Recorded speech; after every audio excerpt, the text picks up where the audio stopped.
2025 সালে ঘটতে চলেছে এক বিরল মহাজাগতিক ঘটনা।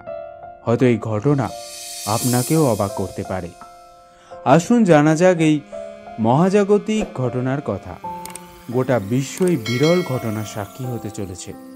সমস্ত কিছু সঠিক থাকলে 25শে জানুয়ারি সৌরজগতের সকল গ্রহ অবস্থান করবে একটি নির্দিষ্ট সরলরেখায়। 7টি গ্রহ থাকবে একেবারে সরলরেখায়। বুধ, বৃহস্পতি, মঙ্গল, শনি, শুক্র, ইউরেনাস ও নেপচুন চলে আসবে একই সরলরেখায়।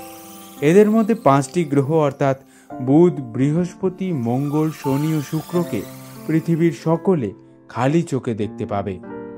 এই সম্ভাবনার আশা রাখছে বিজ্ঞানীরা। শুধুমাত্র ইউরেনাস, নেপচুনকে দেখতে হলে টেলিস্কোপের সাহায্য নিতে হতে পারে। হয়তো সবার মতন আপনারও কৌতূহল হচ্ছে, সত্যিই কি এরম ঘটনা সম্ভব? হ্যাঁ, কৌতূহল হওয়াটা স্বাভাবিক। পৃথিবী সহ আমাদের সৌরজগতের গ্রহগুলি কক্ষপথ থেকে সূর্যকে প্রদক্ষিণ করে চলেছে, তবে তাদের প্রদক্ষিণ করার গতি ভিন্ন ভিন্ন হয়। সূর্যের সবচেয়ে কাছের গ্রহ বুধ 88 দিনে একবার প্রদক্ষিণ করে, অর্থাৎ গ্রহটিতে 88 দিনে 1 বছর হয়। আবার সূর্যকে প্রদক্ষিণ করতে পৃথিবীর সময় লাগে 365 দিন। ওদিকে নেপচুন সূর্যকে সম্পূর্ণ প্রদক্ষিণ করতে সময় নেয় 60,190 দিন। অর্থাৎ নেপচুন গ্রহের 1 বছর মানে হল পৃথিবীর প্রায় 165 বছর।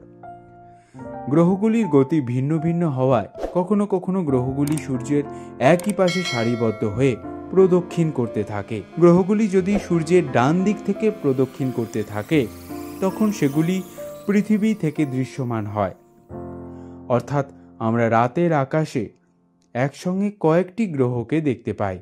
তবে মাঝে মধ্যে বিরল ঘটনাও ঘটে। এই সময় সবকটি গ্রহ এমনভাবে একই রেখায় অবস্থান করে যে এগুলিকে একসঙ্গে পৃথিবী থেকে দেখা যায়।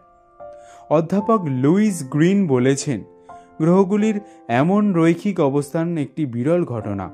সৌরজগৎ আমাদের পৃথিবী অবস্থানের কারণে এমনটা দেখতে পাওয়া বিরল। তিনি আরও বলেন, গ্রহগুলি সারিতে চাঁদকেও দেখতে পাওয়া যেতে পারে। এই বিরল মহাজাগতিক ঘটনার কোনো প্রভাব কি পৃথিবীতে পড়তে পারে? এ বিষয়ে মহাকাশ বিজ্ঞানী মিলার্ড বলেন, কেবল ঘটনাক্রমে এগুলো তাদের কক্ষপথের এমতো অবস্থানে থাকে।